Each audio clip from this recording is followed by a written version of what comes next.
Je dis bonsoir à tous. Nous avons passé une belle journée et nous disons merci au Seigneur qui ce soir invite au partage d'un spirituel. Les pères mangeront à l'arbre de vie.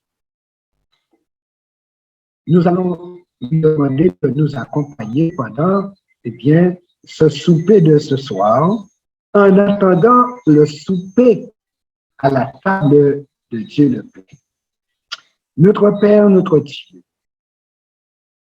tu es un papa qui est aussi un maître. Tu instruis tes enfants pour en faire tes disciples. Et ta parole nous le dit.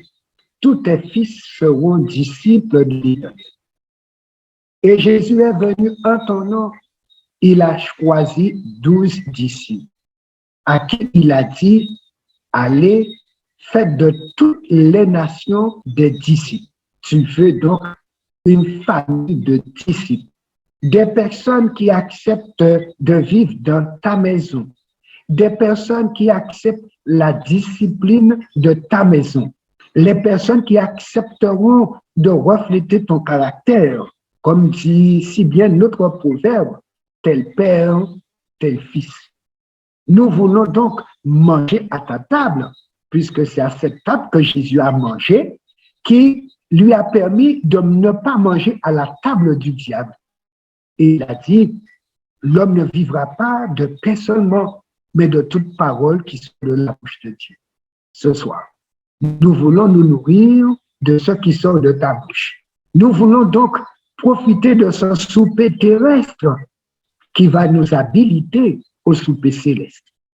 Accompagne-nous par ton Esprit Saint, instruis-nous et donne-nous d'être de bons disciples. Nous prions au nom de Jésus et pour ta gloire. Amen.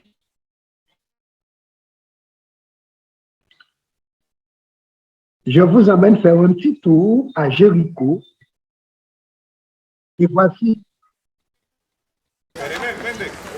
le sycomore de Zachée.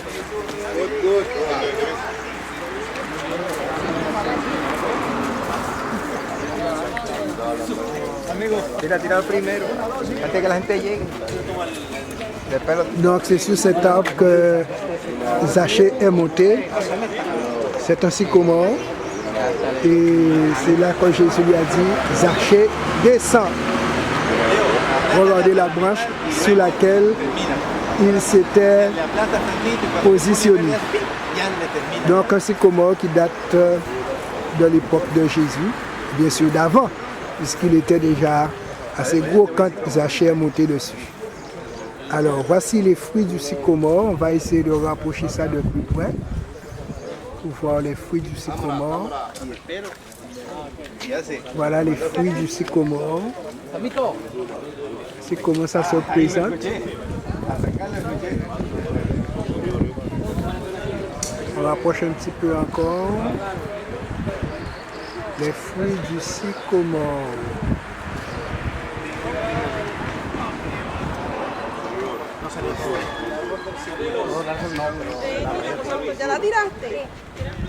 L'arbre en est rempli.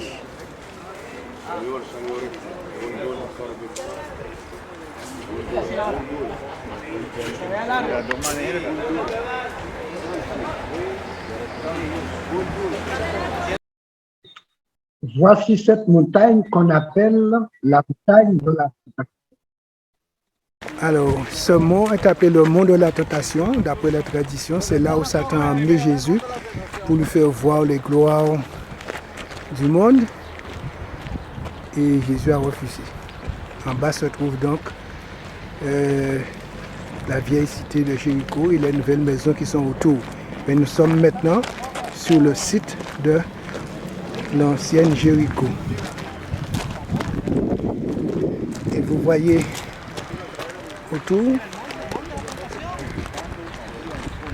l'oasis qu'il y avait à Jéricho. Il y avait de l'eau, vous voyez ici. Voilà. Il y avait de l'eau. Effectivement, on a vu tout à l'heure la source qu'il y avait dans Jéricho. Jéricho est la plus vieille ville du monde, d'après ce que les archéologues ont découvert sur ce site.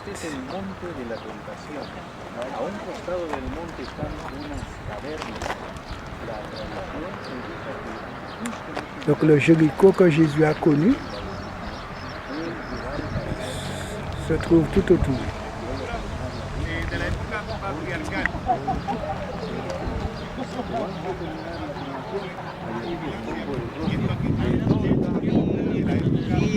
Puerto Rico. Alors, voici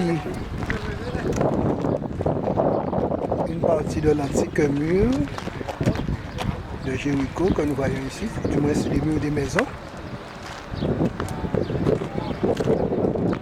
Et toute la terre qu'on voit rassemblée, c'est la terre des maisons détruites avec le temps, parce que les maisons étaient construites en pierre, en terre. Voilà.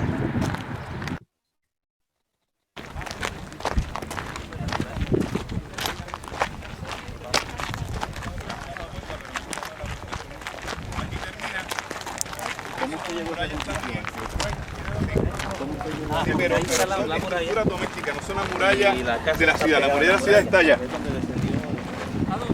Ahora lo voy a llevar a la muralla de la ciudad. Es para calentar motores.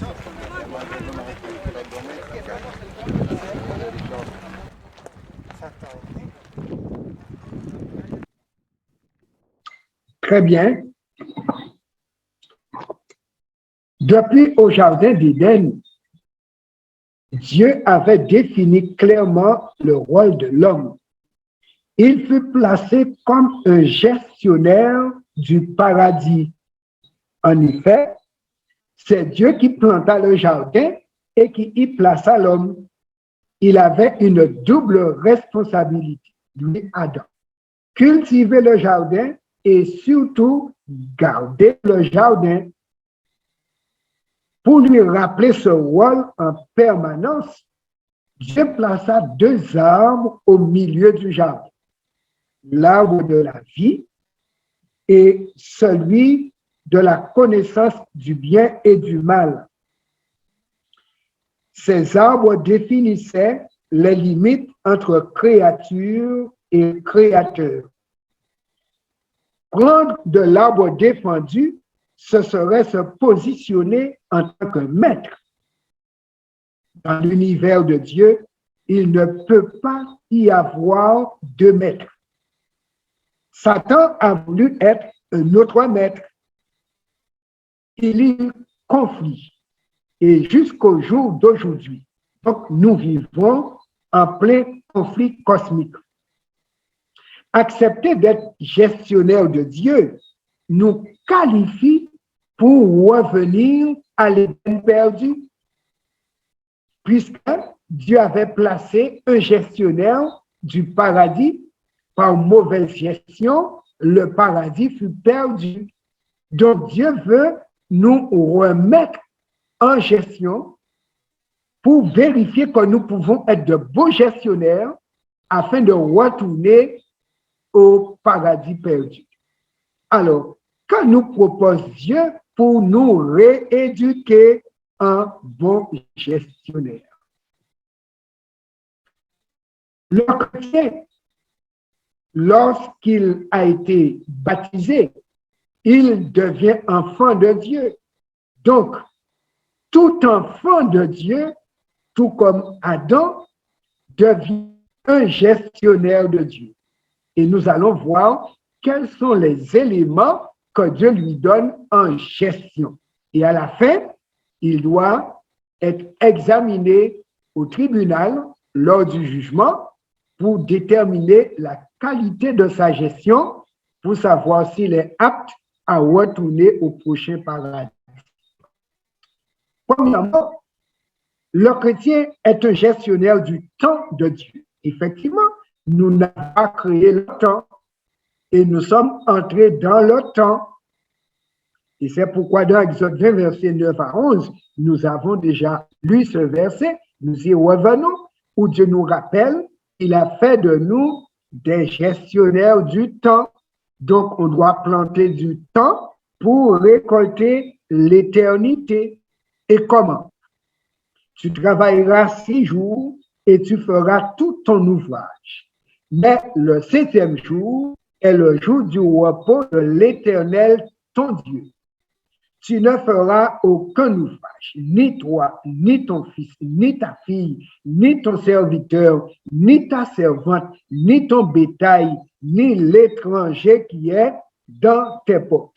Donc, Dieu nous dit, il nous donne 6 jours pour nous et le 7e est à lui. Et nous devons gérer 7 jours correctement, 6 jours pour faire tous nos ouvrages et le 7e jour qui est le jour du repos de l'Éternel, donc nous trouver au repos avec l'Éternel.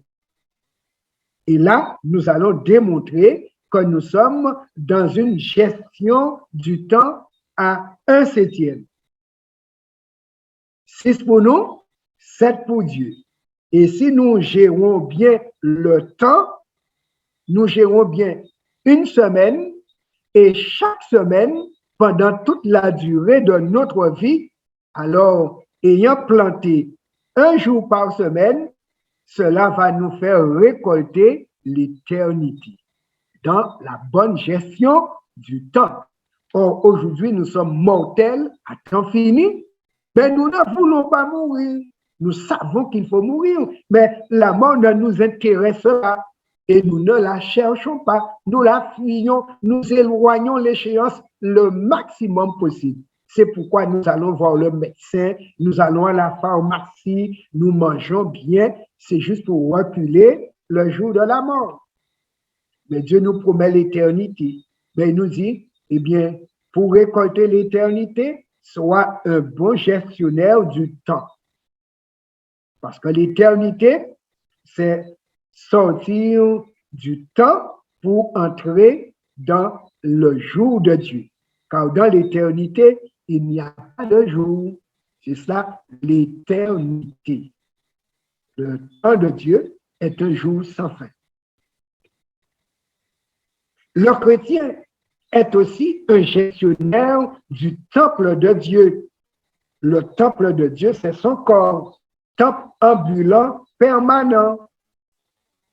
Il ne doit pas le détruire. Et Paul nous dit dans 1 Corinthiens 6, versets 19 et 20, « Ne savez-vous pas que votre corps est le temple du Saint-Esprit qui est en vous, que vous avez reçu de Dieu et que vous ne vous appartenez point à vous-même? » Autrefois, c'était le sanctuaire terrestre, mais à partir de la mort de Jésus, le baptême fait notre corps devenir un temple. Et voici ce que Paul dit et explique. Car vous avez été rachetés à un grand prix. Donc Dieu nous a payé cher pour faire de nous son temple. En conséquence, Paul dit, glorifiez donc Dieu dans votre corps et dans votre esprit qui appartiennent à Dieu. Donc, le chrétien qui accepte ou la personne qui accepte d'être baptisée pour devenir chrétien, un chrétien est une propriété divine payée cher.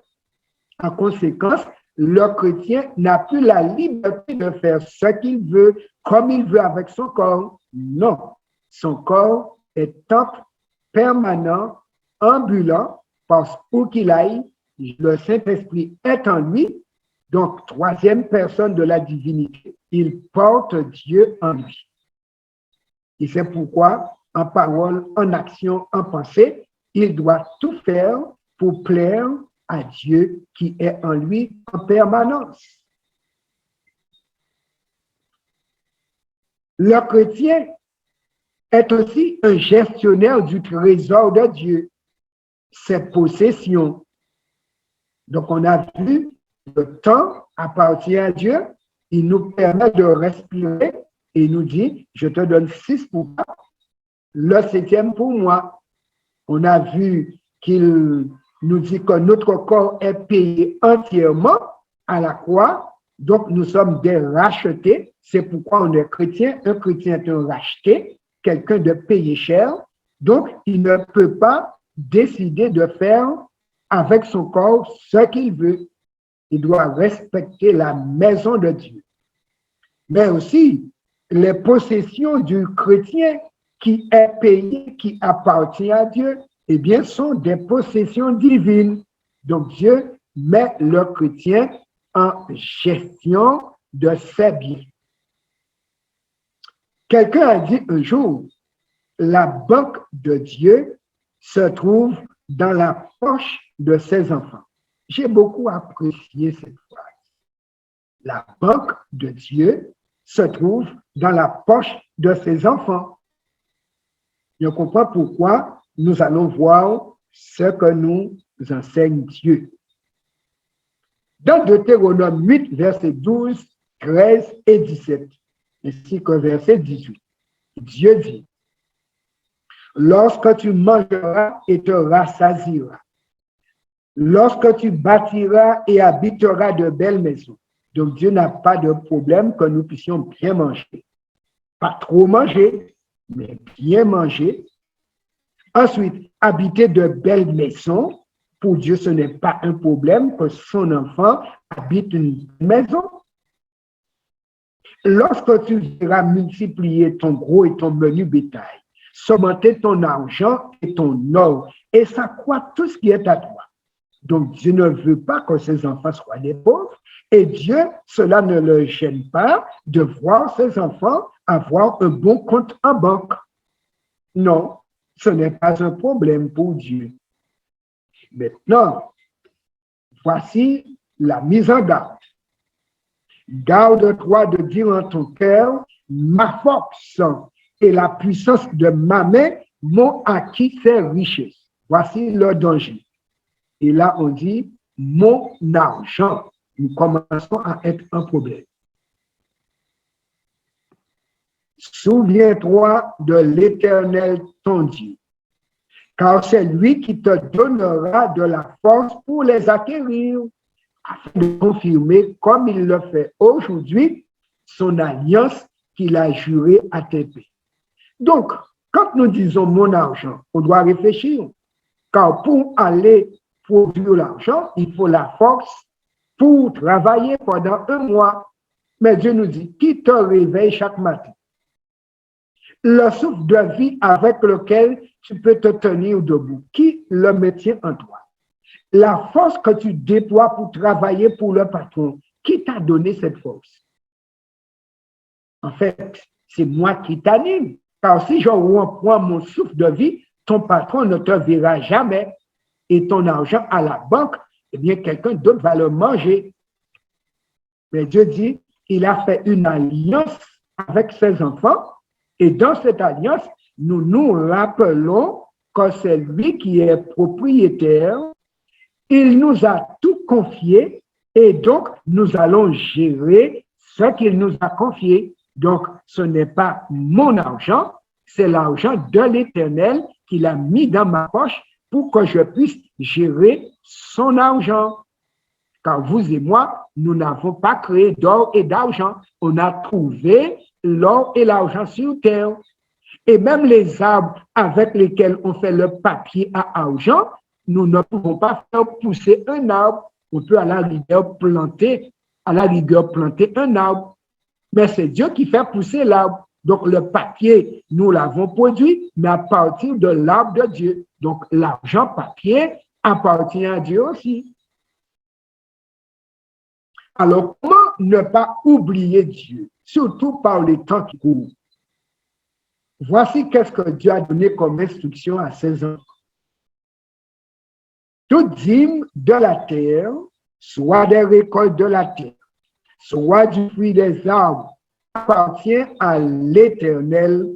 C'est une chose consacrée à l'Éternel. Tout comme tout le jardin d'Éden avait été planté par Dieu, fruitier, céréales, tout planté par Dieu lui-même. Adam n'a fait que trouver un jardin tout fait. Mais Dieu lui a dit, tu peux manger de tout le jardin. Mais c'est mon jardin. Et pour te rappeler que c'est mon jardin, tu ne vas pas manger de l'arbre de la connaissance du bien et du mal qui est au milieu du jardin.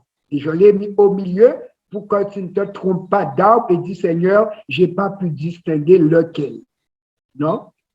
L'arbre au milieu du jardin était identifiable. Tout comme cet arbre-là, la dîme est identifiable dans ce que Dieu nous confie. Parce que Dieu dit toute dîme de la terre. Dès que la terre produit quelque chose, récolte d'arbres fruitiers ou céréales, Dieu dit c'est une chose consacrée à l'Éternel. Toute dîme de gros et de menu bétail, de tout ce qui passe sous la houlette, sera une dîme consacrée à l'Éternel.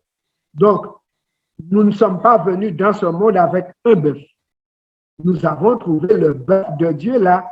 Tout ce que nous avons fait, c'est passer une corde autour de son cou et nous disons mon bœuf. Pour mieux dire ma corde et pas mon bœuf. L'humain ne fait pas de bœuf. Mais comme Dieu nous a placés en gestion de bœuf ou de bœuf, nous passons une corde autour du bœuf de Dieu. Et nous traînons la corde et le bœuf nous suit. Mais l'herbe que le bœuf mange, nous n'avons pas le pouvoir de faire grandir l'herbe. Donc, c'est Dieu qui fait pousser son herbe avec la pluie. Et ainsi, le bœuf trouve l'herbe de Dieu.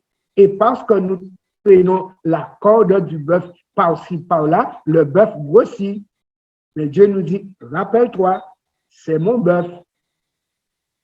Mais comme je t'ai donné en gestion mes bœufs, tu vas me donner une dîme de tous les bœufs ou tous les cabris, tous les moutons. Le mot dîme signifie un dixième ou la 10e partie. Donc, si moi j'ai 10 bœufs, un bœuf appartient à Dieu. Si j'ai un seul bœuf, quand je vends ce bœuf, eh bien, un 10e du prix du bœuf appartient à Dieu. Et Dieu dit, c'est une chose qui m'est consacrée, comme le sabbat, cela me revient, ce n'est pas à toi. Donc, avec ces instructions, nous comprenons que nous, humains, nous sommes des partenaires financiers avec Dieu. Donc, quand les papiers de plusieurs couleurs agréables arrivent à la maison, nous devons nous rappeler, Dieu nous a donné la force de rassembler ces papiers colorés qui nous font plaisir. Dieu a sa part dedans. Alors, voici en quelque sorte, pour ceux qui n'ont pas de bœuf, ceux qui n'ont pas de jardin, mais qui sont vivants, qui travaillent et qui mangent. Voici ce qui est recommandé. Dans Proverbe 3, verset 9. Honore l'Éternel avec tes biens et avec les prémices de tout ton revenu. Là, maintenant, nous montons au niveau de revenu. Car si on est cultivateur, nous avons un revenu que la terre nous rapporte après avoir vendu les produits récoltés. Et si nous sommes éleveurs, eh bien, nous vendons les bœufs à l'abattoir ou à d'autres personnes et le prix rapporté, il est dit, on va honorer Dieu avec. Nous sommes des gestionnaires. Maintenant que nous avons rapporté la dîme à Dieu, est-ce que Dieu mange des euros? Est-ce que Dieu mange des bœufs, des cabris? Est-ce que Dieu mange des fruits à pain, des oranges?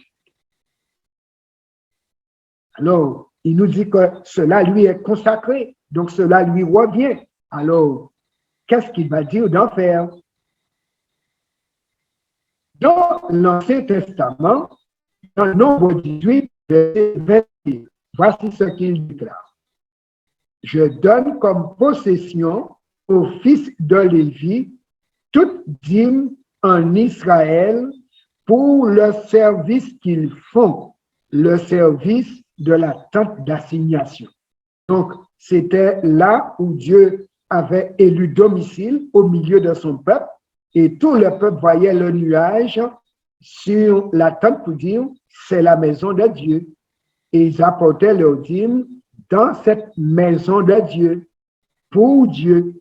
Et comme maintenant les Lévites travaillaient pour Dieu du matin au soir pour aider le peuple à obtenir le pardon de ses péchés devant Dieu, étant des employés de Dieu, Dieu dit, je les paie en leur donnant la dîme qui est ma part.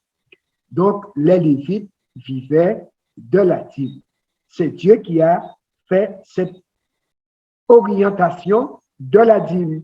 Ce n'est pas nous qui décidons de ce que nous devons faire de la dîme ou ce que nous allons faire de la dîme. C'est Dieu qui décide de ce qui doit être fait de la dîme. Tout comme le sabbat, nous n'allons pas décider d'en faire ce que nous voulons. Dieu nous dit, attention, c'est mon jour, retiens ton pied, retiens ta langue, retiens tes mains, retiens ton être entier, car ce jour-là m'appartient.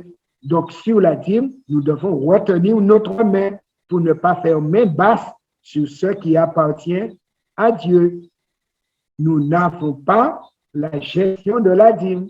Nous avons la gestion des 90% qui nous restent. Si on a 100 euros, 10 euros appartiennent à Dieu. Et les 90 euros nous appartiennent. Si nous avons 1 euro, eh bien 10 centimes appartient à Dieu. Et 90 centimes nous appartient. Donc, nous nous rappelons que Dieu est le grand donateur, le grand pourvoyeur, et nous sommes des partenaires avec lui. Dans Nombre 18, versets 26 et 28, il dit, tu parleras aux Lévites et tu leur diras, lorsque vous recevrez des enfants d'Israël, la dîme que je vous donne de leur part comme votre possession. Ils ne devaient pas avoir autre travail à faire que travailler au sanctuaire. En conséquence, Dieu dit eux aussi, recevant la dîme, c'est ainsi que vous prélèverez une offrande pour l'Éternel. Donc, tout le monde logé à la même enseigne. Pas de favoritisme. Vous en prélèverez une offrande pour l'Éternel. Une dîme de la dîme.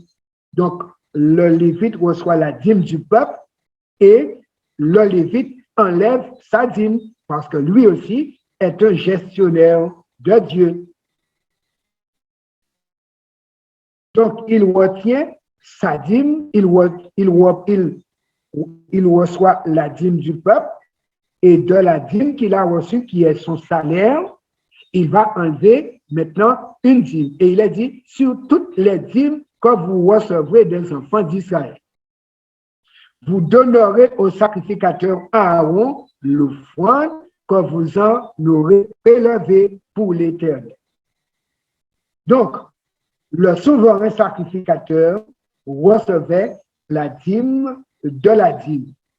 C'est à partir de cette dîme de la dîme que le souverain sacrificateur avait son salaire. Et lui, le souverain sacrificateur, eh bien, de ce qu'il avait reçu, il y avait une partie qu'il offrait en sacrifice à Dieu pour son propre salut. Et comme il est souverain sacrificateur, ses péchés coûtaient plus cher que les péchés du peuple. C'est pourquoi lui, Dieu ne lui demandait pas un mouton, mais un bœuf. Ah oui, plus on monte en hauteur, plus les péchés sont graves. Maintenant, dans le Nouveau Testament, nous pouvons dire aujourd'hui, mais il n'y a pas de sanctuaire, il n'y a pas de sacrifice d'animaux, il n'y a pas de lévite. Donc, est-ce qu'on doit encore continuer à donner la dîme? À cette question, Jésus et l'apôtre Paul vont répondre. Dans le Nouveau Testament, Jésus nous présente le nouveau programme de Dieu, mais qui est en lien avec le travail des Lévites. Dans Matthieu 24, verset 14, Jésus nous dit, cette bonne nouvelle du royaume sera prêchée dans le monde entier pour servir de témoignage à toutes les nations. Alors viendra la fin. Donc, voici le nouveau programme de Dieu. Avant, le programme du salut était limité rien qu'au peuple d'Israël, souverain sacrificateur, et les Lévites travaillaient toute la journée et toute l'année sans relâche pour le salut des Juifs. Mais quand Jésus est venu en tant que sauveur du monde, maintenant, il va étendre le salut à l'humanité. Et c'est pourquoi il dit, voici le nouveau programme. Ce ne sera pas rien que pour vous, mais désormais ce sera pour le monde entier. Et cette bonne nouvelle du salut sera prêchée dans le monde entier pour que tout le monde soit averti. Et c'est ce que nous faisons ce soir, car Jésus doit faire la fin du monde. Il ne voulait pas que les gens arrivent à la fin sans être au courant de comment être sauvés. Et c'est pourquoi nous partageons avec vous cette bonne nouvelle, comment faire pour être prêt pour accueillir Jésus qui vient bientôt pour faire la fin du monde. L'apôtre Paul va dire ceci dans 1 Corinthiens 9 à partir du verset 13. Ne savez-vous pas que ceux qui remplissent les fonctions sacrées sont nourris par le temple? Que ceux qui servent à l'autel, on parle à l'autel, puisque les Lévites, quand ils offraient bœuf, cabri, mouton à l'Éternel pour le pardon des péchés, Dieu avait dit quelle partie de l'animal qu'ils devaient manger pour eux et leur famille et quelle partie brûler entièrement sur l'autel d'airain qui était devant le sanctuaire. Donc, c'est de ces offrandes apportées, animaux, ainsi que les libations d'huile, ainsi que les offrandes de pain sans levain. C'était de cela que les Lévites vivaient. Et la dîme du blé, des fruits, c'est de ce qu'ils se nourrissaient. Donc, l'apôtre dit, au verset 14, de même aussi, le Seigneur a ordonné à ceux qui annoncent l'Évangile de vivre de l'Évangile. Voici, c'est le Seigneur qui a dit, de même que j'avais donné aux Lévites la dîme par rapport au travail de salut qu'ils réalisaient quotidiennement pour le peuple, maintenant que j'ai étendu ce même programme de salut à toute l'humanité, eh bien, ceux qui annoncent l'Évangile du matin au soir, ils vont vivre de l'Évangile. En conséquence, la dîme qui est part de l'Éternel, comme le sabbat, jour de l'Éternel, est toujours consacrée à l'Éternel et la dîme sert à la propagation de l'Évangile pour établir le royaume de Dieu sur cette terre. Jésus est pour le paiement de la dîme. Dans Marc 12, versets 14 à 17, les Juifs disent, Maître, nous savons que tu es vrai et que tu ne t'inquiètes de personne, car tu ne regardes pas à l'apparence des hommes, et tu enseignes la voie de Dieu selon la vérité. Soulignons bien, Jésus enseigne la voie de Dieu selon la vérité. Est-il permis ou non de payer le tribut à César? Devons-nous payer ou ne pas payer? Quelle belle question! Ah oui, surtout aujourd'hui que c'est prélevé à la source. Devrait-on accepter cela? Est-il permis ou non de payer le tribut à César? Devons-nous payer ou ne pas payer? On s'adresse à la bonne personne parce qu'il enseigne la voie de Dieu selon la vérité. Alors il leur dit, rendez à César ce qui est à César et à Dieu ce qui est à Dieu. Et ils furent à son égard dans l'étonnement il ne pensait pas que Jésus aurait pu trouver une réponse aussi juste.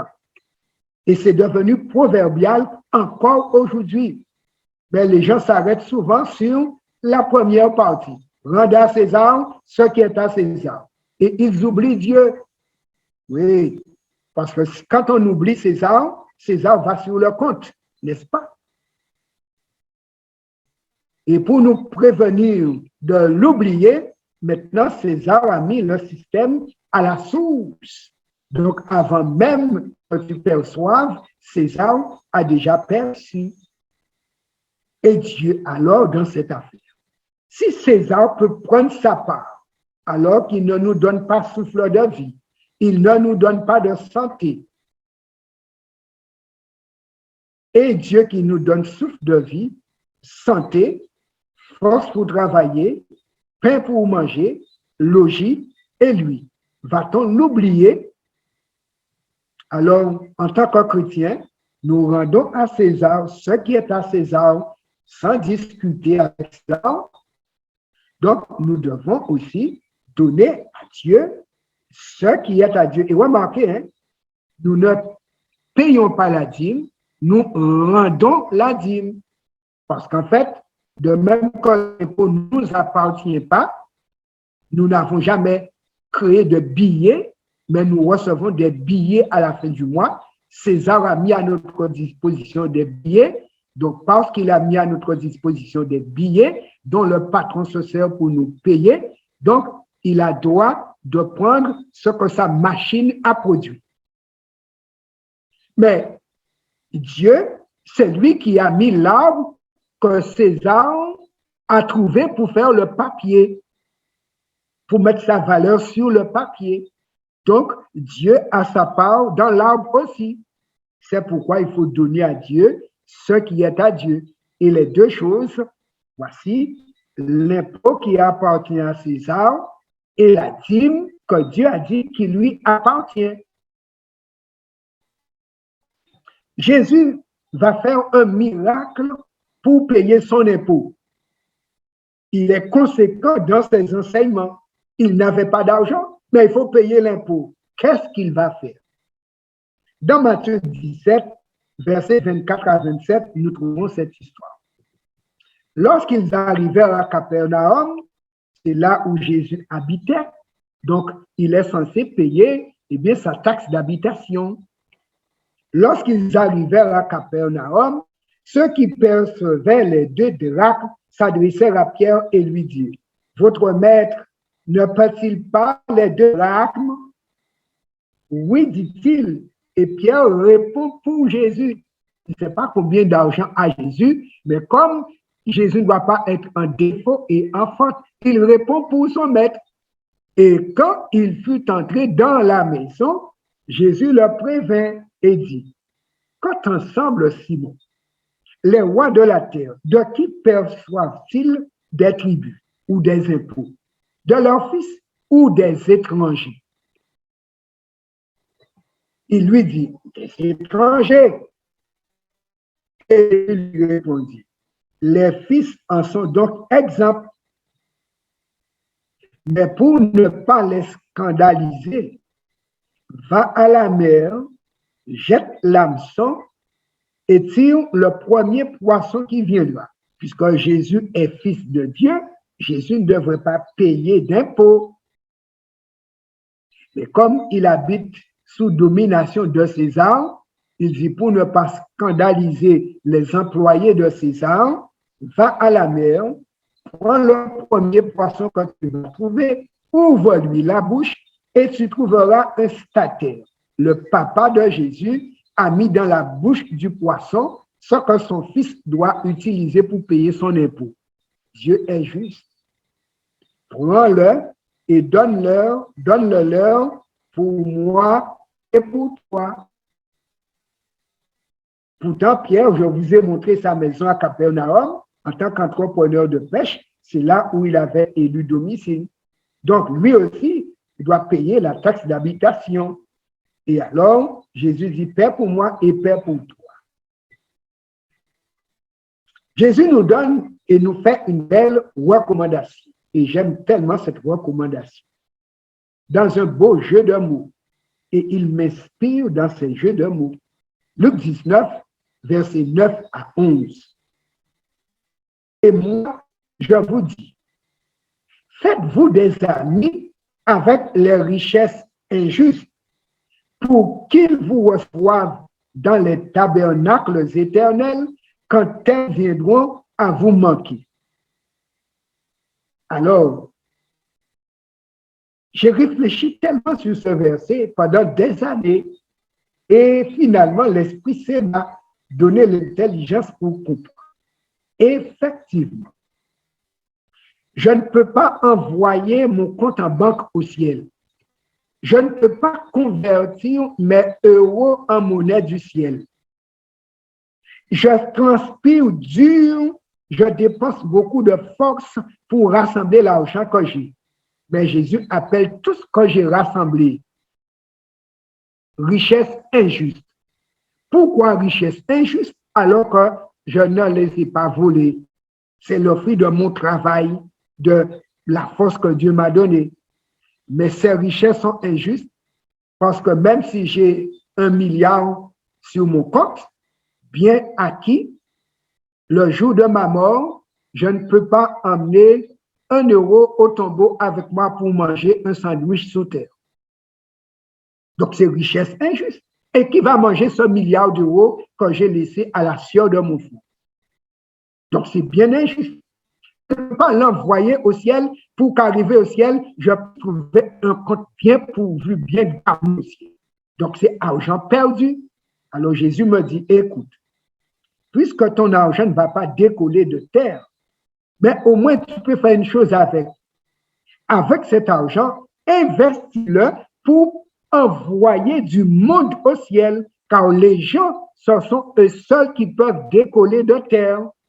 Donc, si tu permets à l'évangile d'atteindre les gens vont monter au ciel et Dieu va décompter ton argent en personnes sauvées. Et ta richesse va être sur pied au ciel pour t'accueillir. Et les gens sauvés de par l'investissement de ton argent vont dire, je suis là aussi, coucou, bienvenue et merci. Car en fait, quand la fin du monde viendra, tout finira sur cette terre. Avec cette terre, seules nos âmes seront sauvées. Donc, ne nous laissons pas piéger avec la question d'argent, richesse injuste. Celui qui est fidèle dans les moindres choses, parce que la banque de Dieu, c'est dans la poche de ses enfants. Et on doit être fidèle dans ce que Dieu a mis dans nos poches. Il a dit, on sera fidèle dans les grandes choses. Donc Dieu va voir comment nous gérons sa banque dans nos poches pour savoir qu'est-ce qu'il fait de nous plus tard, si nous pouvons être banquiers au ciel. Je reprends le verset. Celui qui est fidèle dans les moindres choses l'est aussi dans les grandes.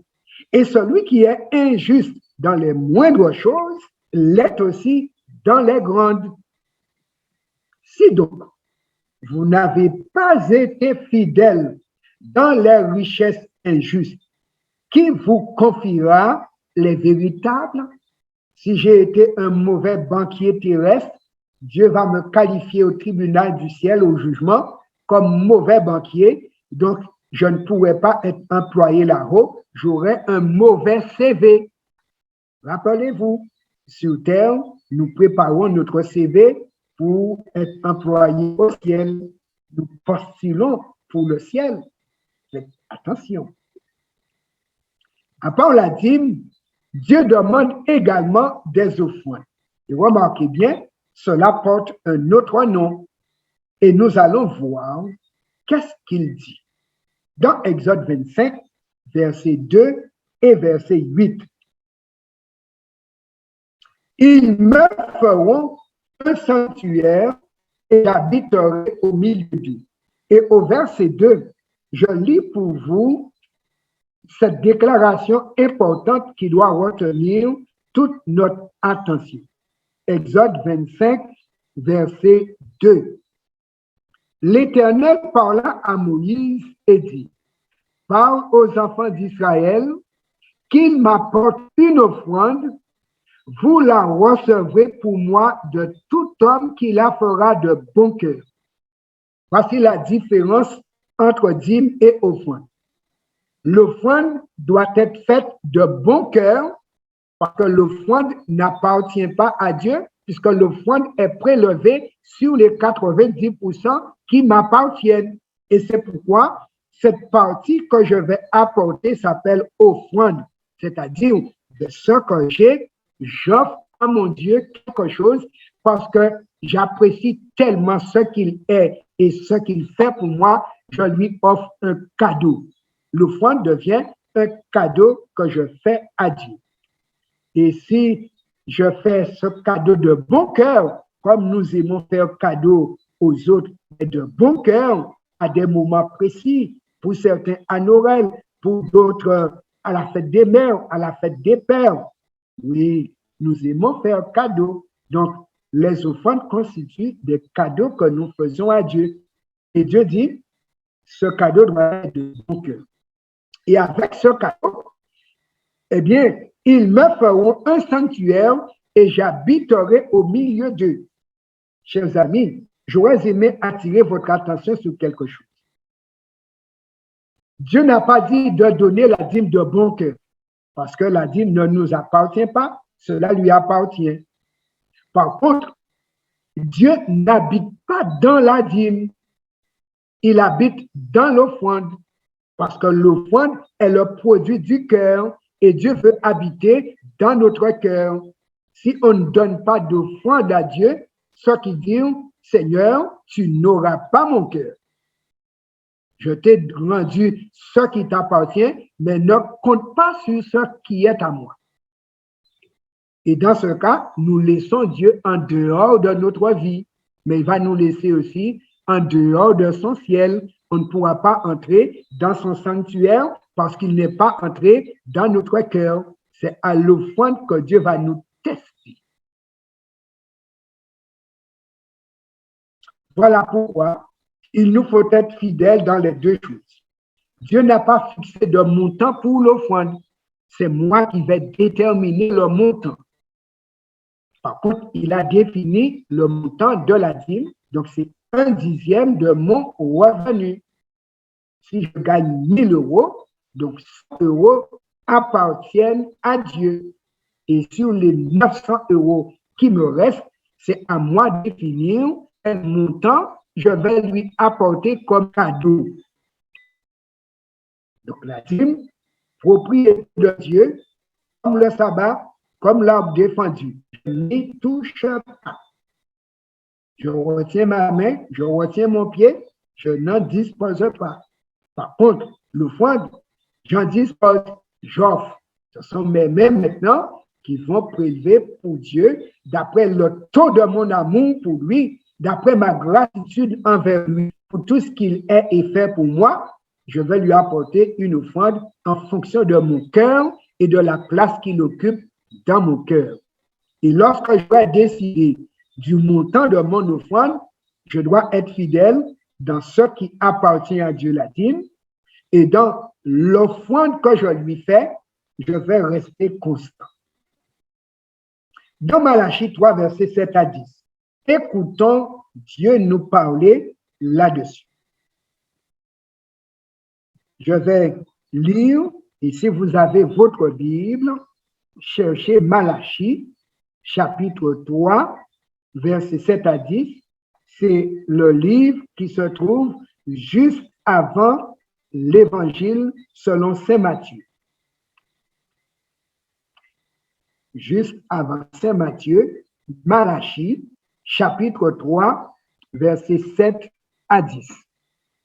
Et vous allez pouvoir vérifier vous-même ce que Dieu disait à son peuple et qu'il dit à nous aujourd'hui, peuple du dernier temps.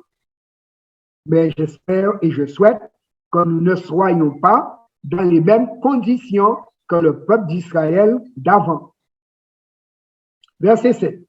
Depuis le temps de vos pères, vous vous êtes écartés de mes ordonnances. Vous ne les avez point observées. Revenez à moi et je reviendrai à vous, dit l'Éternel des armées. Et vous dites, à quoi devons-nous revenir? Dieu répond, un homme trompe-t-il Dieu, car vous me trompez la nation? Et vous dites, en quoi t'avons-nous trompé? Et Dieu répond, dans quoi on l'a trompé? Dans les dîmes et les offrandes. Donc Dieu a vu ce qui est entré et rien n'est sorti. Donc il a pris note. Au verset 9. Vous êtes frappés par la malédiction et vous me trompez, la nation tout entière. Donc, tout pour moi, rien pour vous. On fait Adam, on mange tous les produits.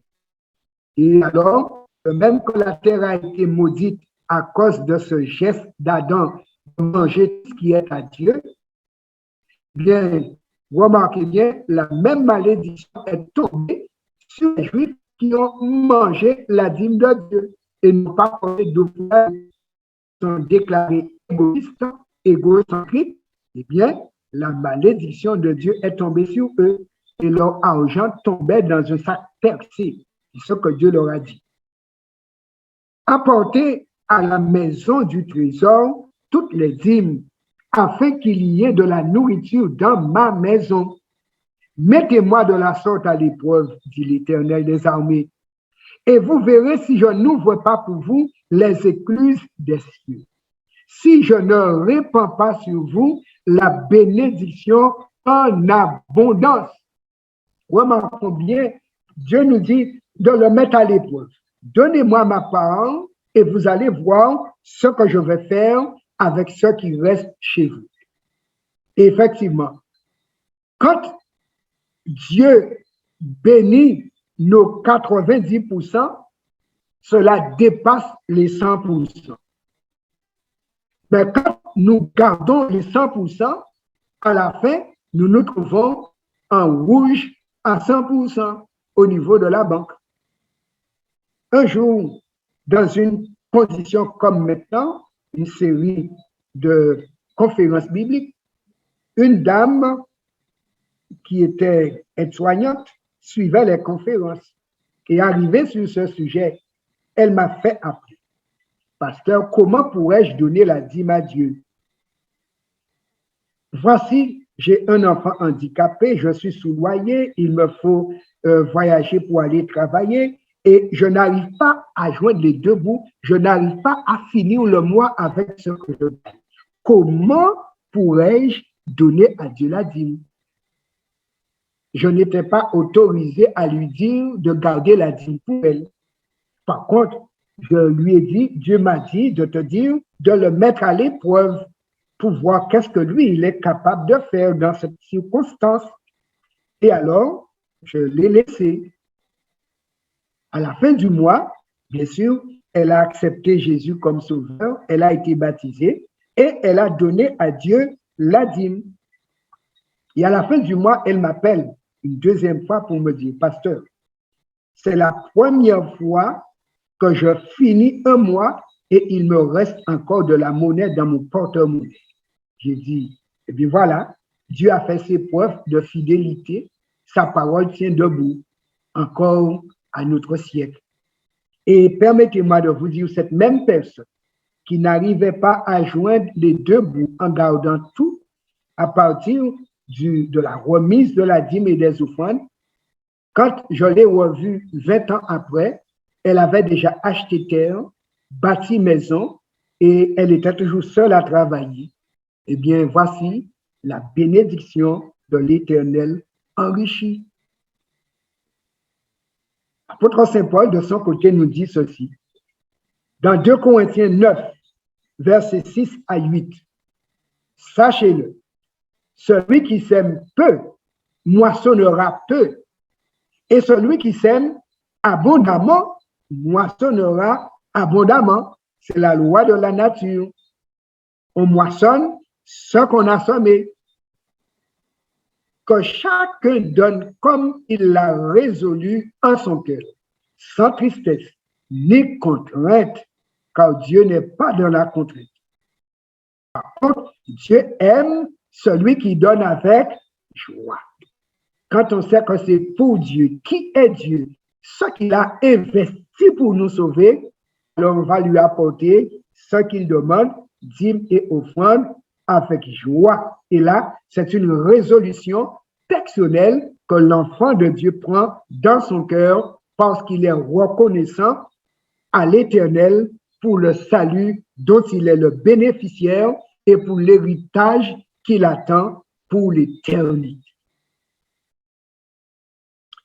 L'apôtre dit, et Dieu peut vous combler de toutes sortes de grâces, afin que, possédant toujours en toutes choses de quoi satisfaire à tous vos besoins, vous ayez encore en abondance pour toute bonne œuvre. Oui, Dieu est capable de faire cela. Alors, dans Matthieu 25, verset 21, pour ceux qui auront suivi le conseil de Jésus, donnant à César ce qui est à César et à Dieu ce qui est à Dieu, qui auront suivi le conseil de Paul, donnant à Dieu sans contrainte, mais avec joie.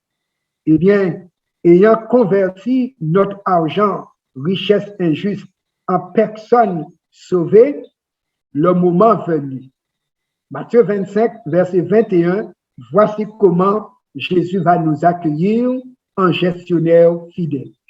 Son maître lui dit, c'est bien, bon et fidèle serviteur. Tu as été fidèle en peu de choses. Ton revenu n'était pas gros, n'était pas gras, mais tu as été fidèle. Je te confierai beaucoup.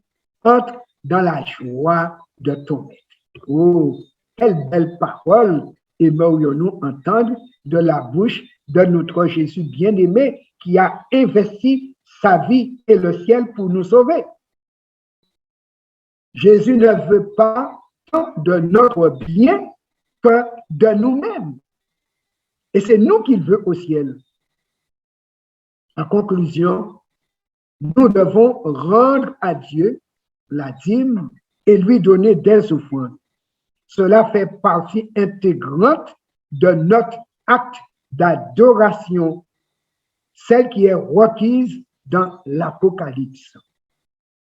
Dans l'Apocalypse 14, verset 7, il est dit, « Adorez celui qui a fait le ciel, la terre et les sources d'eau, y compris l'argent qui est dans notre poche, parce que nous avons trouvé or et argent sur terre. » Donc, on adore le créateur de l'or et de l'argent, mais on n'adore pas l'argent du créateur. Le jour où Adam et Ève ont mangé le fruit défendu, ils ont cessé d'adorer Dieu et ont adoré le serpent, la créature. Ils se sont tournés vers eux-mêmes à l'invitation du serpent, égocentrisme, tout pour vous. Et alors, ils ont perdu et leur travail et leur maison, le paradis. Ils ont subi un licenciement pour faute grave. Ils ont oublié qu'ils étaient des gestionnaires. Ils ont tout mangé. Dieu leur a dit, merci. Donc, je reprends mon jardin. Allez faire votre jardin. Et depuis lors, nous sommes hors du jardin, transpirant pour vivre. Et parfois même au chômage. Résultat d'une mauvaise gestion. Le jour viendra où nous aurons à rendre compte à Dieu de notre administration de ses biens. Rappelons-nous de cette déclaration de Saint Paul dans 1 Corinthiens 4, verset 2. Du reste, ce qu'on demande des dispensateurs, c'est que chacun soit trouvé fidèle. Dieu a placé son argent dans sa banque, nos poches.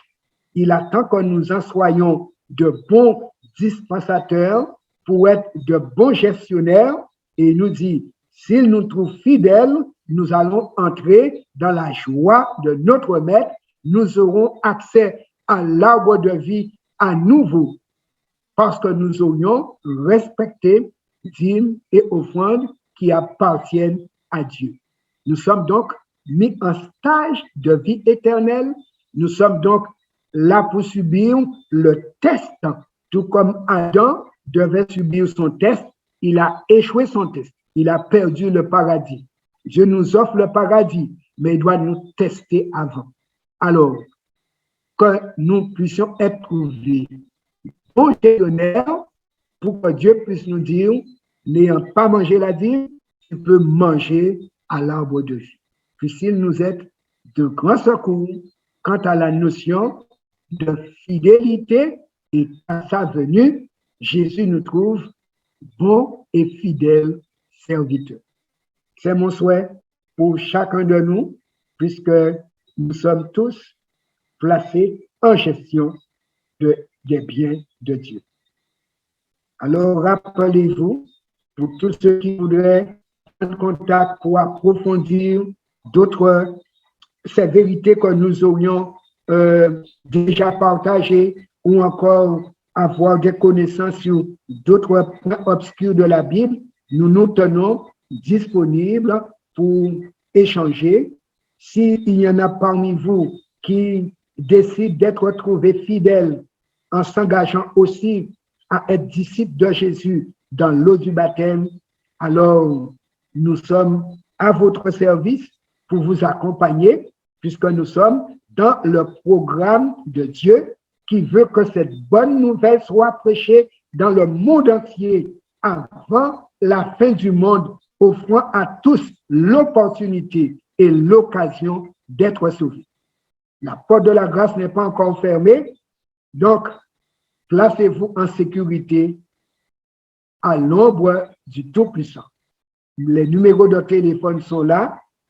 Nous attendons vos appels pour tout accompagnement dans le cadre du plan du salut.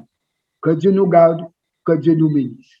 Bonne nuit et demain matin, nous nous retrouvons pour certains, ceux qui le peuvent, à 8h45 sur cette même plateforme, ou pour d'autres, dimanche soir pour continuer l'étude de la parole de Dieu. Nous allons prier. Éternel, notre Père, merci pour tes enseignements qui nous permettront de devenir disciples attentifs assis aux pieds de Jésus pour apprendre de Jésus qui nous a dit de donner à César ce qui est à César et à Dieu ce qui est à Dieu. Et si depuis 2000 ans, César continue avec les impôts, nous pensons qu'après 2000 ans, la dîme n'a pas disparu puisque tu es encore l'Éternel des armées, propriétaire de cette planète et tout ce qu'elle produit et contient. Donne-nous donc d'être de bons gestionnaires et comme Adam, donne-nous de cultiver et de garder à bon escient d'après tes ordres et directives pour qu'au moment où tu nous appelleras en jugement, tu nous trouves fidèles, comme Jésus l'a dit et comme Saint Paul nous l'a recommandé. Nous prions dans ce sens au nom de Jésus et pour ta gloire. Amen.